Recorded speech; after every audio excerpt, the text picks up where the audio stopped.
Ripple is about to launch a platform for central bank digital currencies. Apple and Google could destroy crypto as we know it, and is Metamask able to withdraw your crypto for taxes? Welcome back again. I'm Theo, a content creator for the AltCryptoTalk team, and in this video we will go through all the latest crypto news in the last week. Nothing in this video is financial advice, purely my own opinion and based on my own research. Do not invest in anything you can't afford to lose, and be sure to smash that like and subscribe button and leave a comment if you have any questions whatsoever, and be sure to follow us on Twitter at AltCryptoGems for daily crypto content, and check out our website for frequent guides, project reviews, articles, and everything crypto related.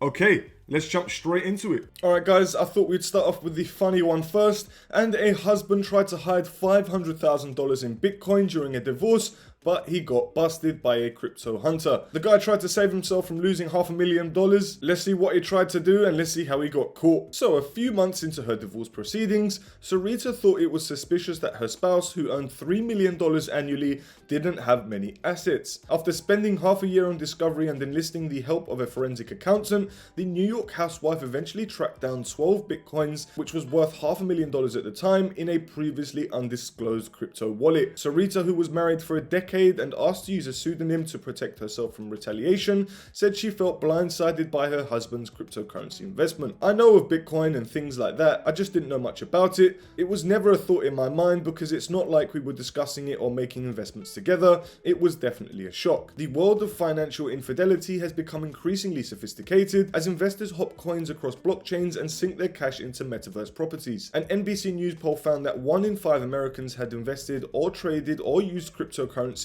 with men between the ages of 18 and 49 accounting for the highest share of all demographic groups. CNBC spoke with divorce attorneys from Florida, New York, Texas, and California, blockchain forensic investigators, financial advisors, as well as spouses who were either hunting down virtual coins or the crypto holders themselves. Most agree that the law can't keep up with all the new ways that people can earn and safeguard digital assets that largely exist outside the reach of centralized intermediaries such as banks. Family and martial law attorney Kim Nutter said she dove first into the crypto vernacular in 2015, but that the state of Florida, where her practice is based, only recently inserted cryptocurrency into the standard request for production of documents, which is a key part of establishing the couple's marital property during the discovery process. I really still think that the law is trying to catch up with this novel form of currency, even though it's been around for quite a while, Nutter said. What I find in litigation is because this is new for all of us, even the most seasoned attorneys, unless you're really going out of your way to study this, educating the court, knowing what to ask for, and finding the right experts,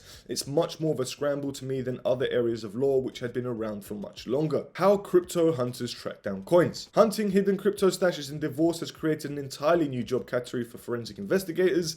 CNBC spoke with several of these crypto hunters, and they say that while the blockchain is a public ledger, some spouses have become very good at covering their financial tracks. If you have a spouse that's very tech savvy and one that isn't, it can be somewhat easy to hide those assets, divorce attorney Kelly Burris told CNBC. The thing with cryptocurrencies is not regulated by any kind of centralized bank, so usually you can't subpoena somebody and get documents and information related to somebody's cryptocurrency holdings. She said she sees explicit cryptocurrency requests in discovery in 40 to 50% of her cases. Crypto asset forensics, cryptocurrency forensics, and blockchain forensics have become a significant part of our practice and by far the fastest growing part of our practice, said Nick Homonidis, which is a New York-based forensic investigator. Homonidis, who is also a licensed private investigator and a computer forensic expert, estimates that 25% of his divorce-related cases involve some elements of crypto. Some of those cases, he said, are simple and straightforward. Situations where, for example, a cryptocurrency such as Bitcoin is a custodial asset held in a brokerage account or on a trading platform such as Coinbase. These companies keep records just like your broker at Morgan Stanley would keep record of your trades. Other cases are what Homonidis describes as the whole enchilada. They're calling us because they want to get us appointed as the neutral forensic cryptocurrency experts to marshal and account for those party crypto assets and track down any undisclosed crypto assets that one party may have. Well, this is a very long article, I'm not going to read it all. However, in conclusion, the man did get caught. He had to pay the $500,000, which is very clear that these forensics can find your cryptocurrencies if you're trying to hide them, unless you are using special technology to hide it. There are private networks nowadays, so you can anonymously send and receive cryptocurrencies. However, most people just know how to send and receive Bitcoin. So if you're going to do it as simple as that, you're going to get caught. You need to be using privatized technology to be able to hide your cryptocurrency. Bitcoin is open source, therefore anyone can see your transactions, and you will have to use a private network, which is not. The IRS treats cryptocurrencies like profit, meaning that each time you spend, exchange, or sell your tokens, you're logging a taxable event. There's always a difference between how much you paid for your crypto, which is the cost basis, and the market value at the time you spend it.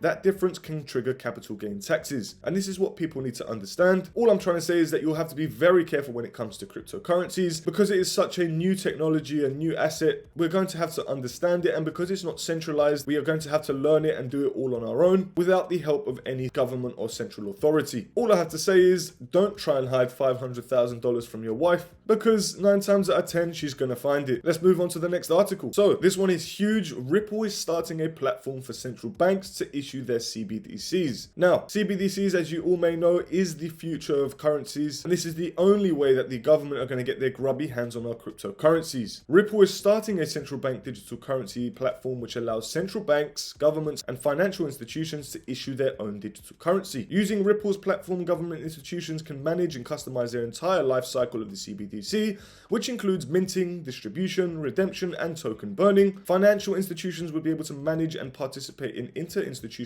settlement and distribution functions using the CBDC. Central banks can issue both wholesale and retail CBDCs, which can make offline transactions as well. The platform is an enhanced version of Ripple's private ledger, which was started in 2021 for issuing CBDCs.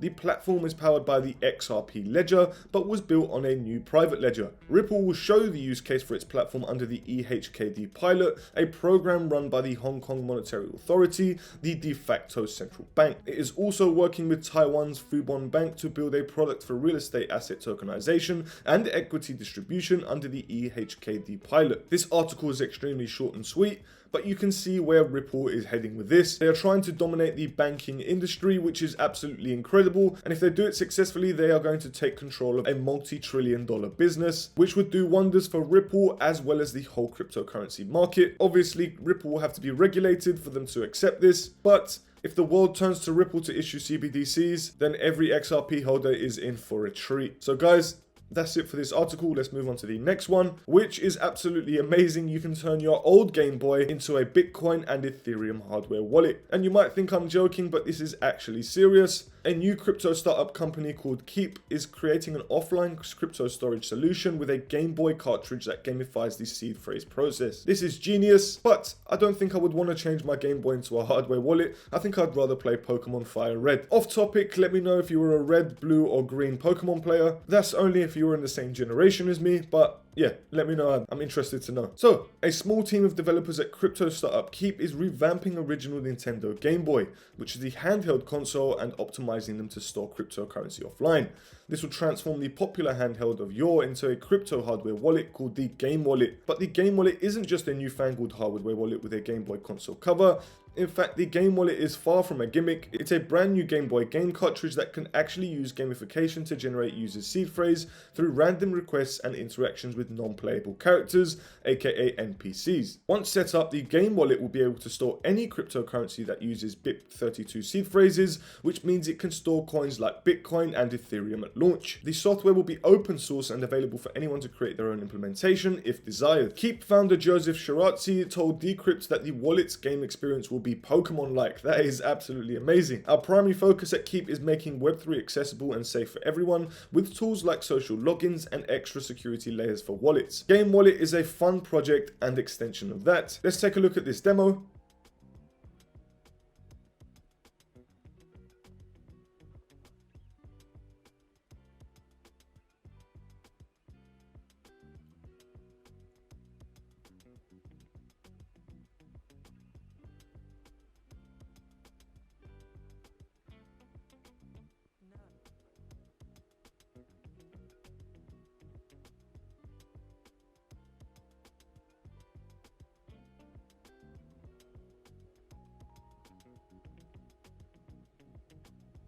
Okay, that's interesting. I've never seen anything like this.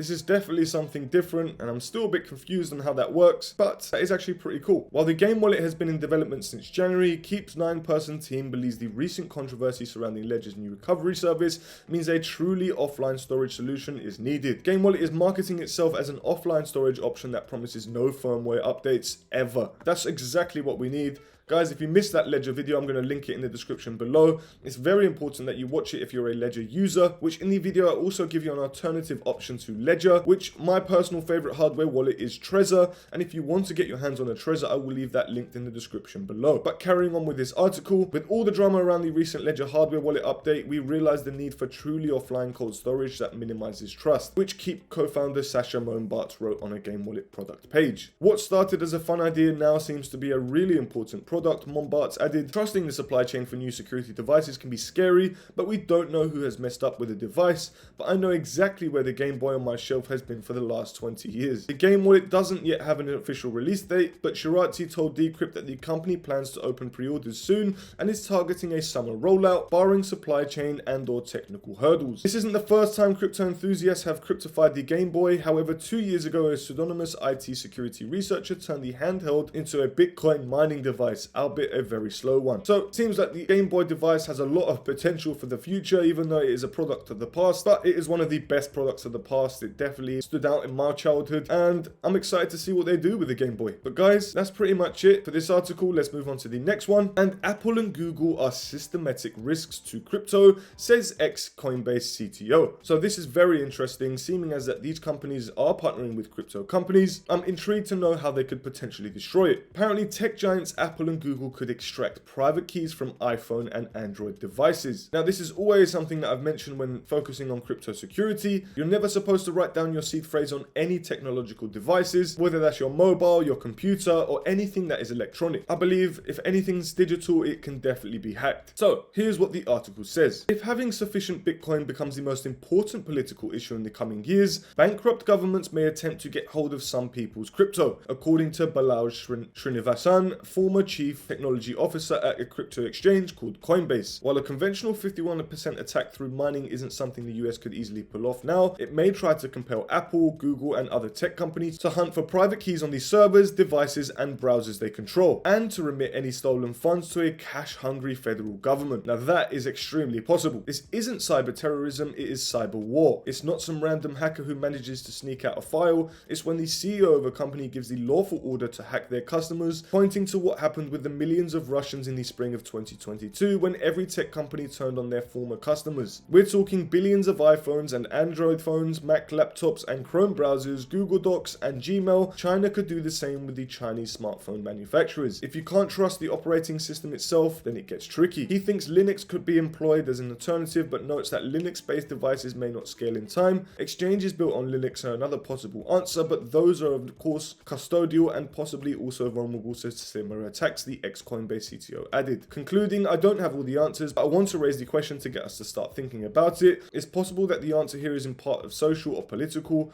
not simply technological. In the beginning of May, Srinivasan closed out earlier a bet that the price of Bitcoin would hit $1 million by mid-June amid hyperinflation of the US dollar. I just burned $1 million to tell you that they're printing trillions, he said in a blog post, warning that the world is facing not just a financial but a fiat crisis, with a meltdown likely to be worse than the previous. So this could be huge. We are possibly on the brink of a collapse, and I think it's very important to take this article on board. I completely agree with where the CTO is going. I think it's a crucial factor to know that we have complete control of our private keys and that no one has access whatsoever. That's it for this article. Let's move on to the final one, which is Metamask withholding customers' crypto for taxes. No, it's not apparently. So a lot of FUD has been circulating around Twitter recently that Metamask is able to just withdraw any of your crypto that is accountable for tax. So Consensus, the company behind the crypto wallet Metamask, has hosed down rumors that it collects taxes for cryptocurrency users. The company informed its 270,000 followers on May 22nd that the rumors based on inaccurate information drawn from a misreading of Metamask's terms of service. We are aware of tweets circulating the inaccurate information about Consensus' terms of service. Let's clarify one thing up front. Metamask does not collect taxes on crypto transactions, and we have not made any changes to our terms to do so. This claim is false.